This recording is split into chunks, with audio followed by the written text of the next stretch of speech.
Só porque você não pode ver, não significa que não está lá. Você já foi surpreendido por algo que viu, e quando digo surpreendido, quero dizer pego de surpresa, desequilibrado, fora de equilíbrio. Isso fez você sentir como se seu mundo todo estivesse abalado e você sentiu que isso é tão terrível ou tão grande ou maior do que eu. Eu afirmo a você que há mais acontecendo do que você vê quando isso acontece.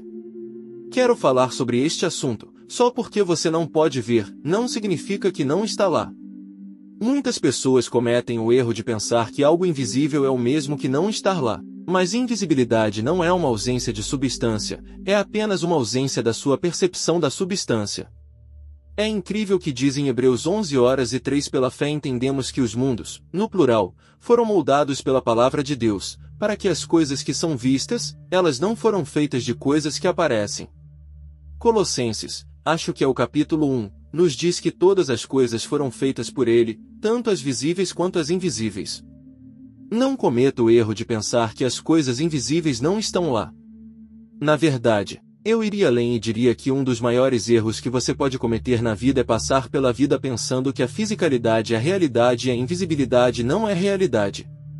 As pessoas dizem que não estou falando sobre o mundo invisível, estou falando sobre o mundo real. Acredito que, quando você diz isso, está confuso porque a realidade é que o mundo invisível é o mundo real e o mundo físico não é nada mais do que uma manifestação desse mundo visível daquele mundo invisível. Agora, tendo dito tudo isso, vou ler de Hebreus, capítulo 11, versículo 24, que diz: pela fé Moisés, quando chegou à idade, recusou ser chamado filho da filha de Faraó. Há muito nessa declaração porque o filho da filha de Faraó seria o príncipe, certo? Seu avô é o rei, seu avô adotado é o rei, ele não é apenas o rei de qualquer país, ele é o rei do maior país do mundo, e ele se recusou a ser chamado filho da filha de Faraó, escolhendo antes sofrer aflição com o povo de Deus do que desfrutar dos prazeres do pecado por um tempo. Para Moisés, sua vocação era mais importante do que seu conforto, seu propósito era mais importante do que seus prazeres, seu destino era mais importante para ele do que suas delícias. E até nos tornarmos pessoas de princípios, vamos ser jogados para lá e para cá por cada capricho que impulsiona nossas emoções. Então diz, escolhendo sofrer aflição com o povo de Deus em vez de desfrutar dos prazeres do pecado por um tempo, considerando o opróbrio de Cristo mais ricos do que os tesouros no Egito, pois ele tinha respeito pela recompensa que receberia. O que isso significa é que ele via seu relacionamento com Deus como sendo mais valioso do que todos os seus tesouros terrenos, e basicamente ele tinha tudo, tudo. É muito interessante para mim que muitas vezes as pessoas cristãs dirão, bem, a Bíblia diz que não me importo muito com dinheiro porque a Bíblia diz que aprendi a estar contente em qualquer estado em que estou. Sim, mas você perdeu a primeira parte disso. O apóstolo Paulo, quando disse isso, disse que sabia como ser humilhado e como abundar, depois disse, eu sei estar abatido e sei também ter abundância, em toda e qualquer circunstância, aprendi o segredo, tanto de estar saciado como de ter fome, tanto de ter abundância como de padecer necessidade. Posso todas as coisas naquele que me fortalece. Se você só esteve em um estado de humilhação, e não quero dizer uma humilhação como cômodo sob uma casa, se você só esteve em um estado de ser humilhado e nunca prosperou, você não sabe se pode estar contente em todos os estados ou não.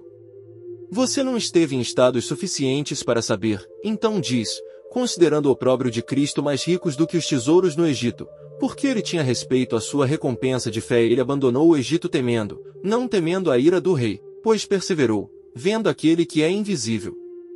Deixe-me fazer uma pergunta a você, quão bom você é em ver o invisível?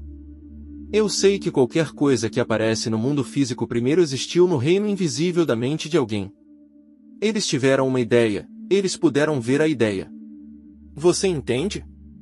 Se eu tenho uma ideia clara em minha mente que posso ver claramente, você não pode ver essa ideia.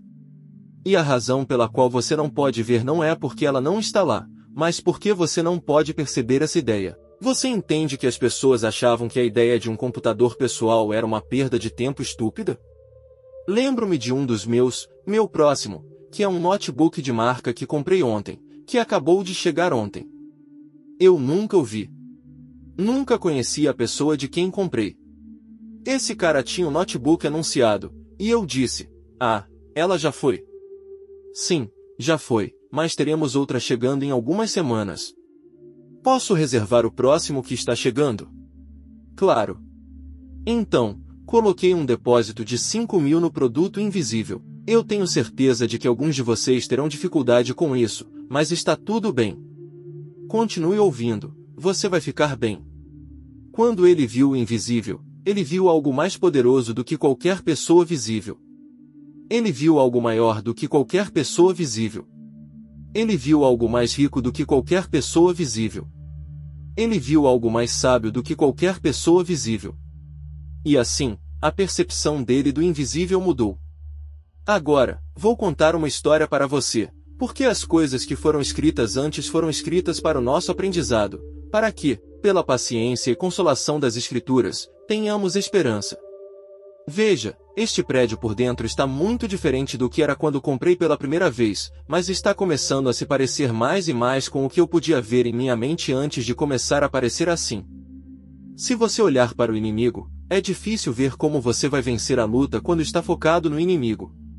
Eu volto a isso daqui a pouco. Há uma coisa com a qual posso ter certeza: as pessoas que estou assistindo neste vídeo do YouTube não estão dentro do pequeno smartphone, é apenas onde elas estão aparecendo. O que está acontecendo é que estou sintonizando uma frequência que me permite ver a representação da manifestação de uma pessoa real, mas essa pessoa real não está neste telefone. Parece que estão no telefone, parece que são eles, mas eles não estão no telefone. As pessoas lhe deram verdades, não a verdade dele, a verdade dela, a verdade sua, a minha verdade, porque não existe tal coisa. Existe a verdade, e qualquer coisa que não seja verdade é uma mentira. E quanto mais sintonizados ficamos com a realidade, mais entendemos a vida. Agora, o que é a realidade? A realidade última, vou dizer, é Deus. Ele é a realidade última, ele é a razão pela qual tudo mais existe. Eu sei que há pessoas que acreditam na religião da evolução e eu queria ter certeza de dizer assim porque nesta concepção chamada ilusão de foco. Então, aqui estava o foco disso: formigas. Eles eram tão grandes, tinham 6 dedos em cada mão e 6 dedos em cada pé. Isso é grande. E toda vez que Golias descia e exigia: mande-me um campeão para lutar contra mim.